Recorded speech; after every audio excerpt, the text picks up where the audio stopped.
Hello everybody, I'm the Movie Watcher and today I'm gonna explain the movie called SE7EN. Spoilers ahead. Movie opens with Detective Lieutenant William Somerset, who is at the end of his career, meets short-tempered Detective David Mills, who has recently moved to an unnamed large city with his wife Tracy. The next day the two detectives enter a new crime scene. They find the victim's face submerged in the bowl of spaghetti. Mills finds a bucket full of vomit due to overeating. They also find out that the victim's hand and legs had been tied and that he was forced to eat until he died. Somerset comes to the conclusion that the murder had some kind of message behind it, so he wanted to solve this case before retiring but was denied. The next day the defense attorney Eli Gould was found dead and Detective Mills was assigned to investigate. He finds greed written on the floor from the victim's blood and a photograph of the victim's wife, where the killer circled the eyes from the victim's blood. He was also forced to cut a pound of flesh from himself. Detective Somerset finds that the victim who has been killed from overeating had plastic in his stomach, so he goes to the crime scene and finds out the hidden message which says gluttony. Detective Somerset comes to the conclusion that these murders are inspired by the 7 deadly sins. Mills' wife Tracy calls Somerset for dinner. The two detectives then meet up with Gould's wife the next day and find that the painting is upside down. They find the message, "Help me," written from fingerprint. They later find out the fingerprint is from Victor, who is a drug dealer and child molester. The next day the SWAT team tries to capture Victor, but they find him strapped to a bed, emaciated and barely alive, and sloth written on the wall.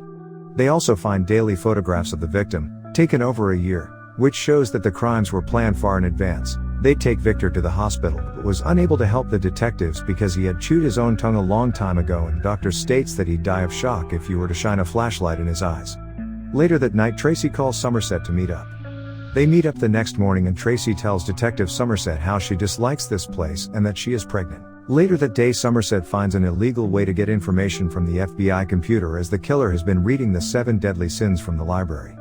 They come to find out that a guy named John Doe was reading the 7 deadly sins, and they track him to his apartment. Doe was about to enter his apartment. As he sees the two detectives, John Doe flees and Mills gives chase, during which Mills falls from a fire escape and injures his arm. Mills searches a truck before being struck in the head with a tire iron.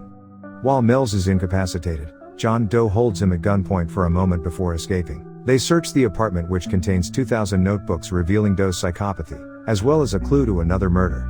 They also find out the photographer who took the photos of the detectives at Victor's place was John Doe.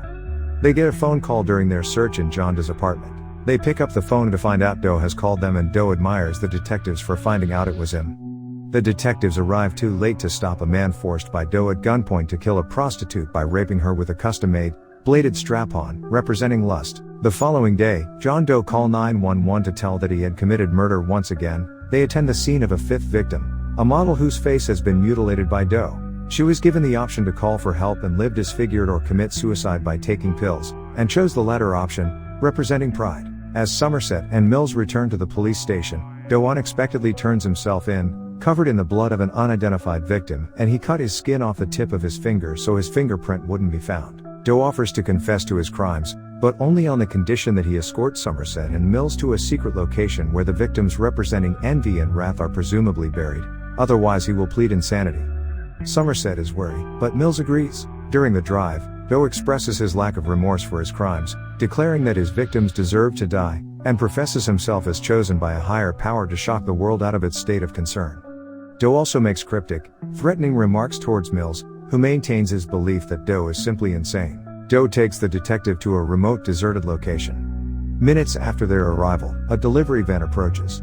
Mills holds Doe at gunpoint while Somerset goes to intercept the driver, who says he was instructed to deliver a box to their coordinates.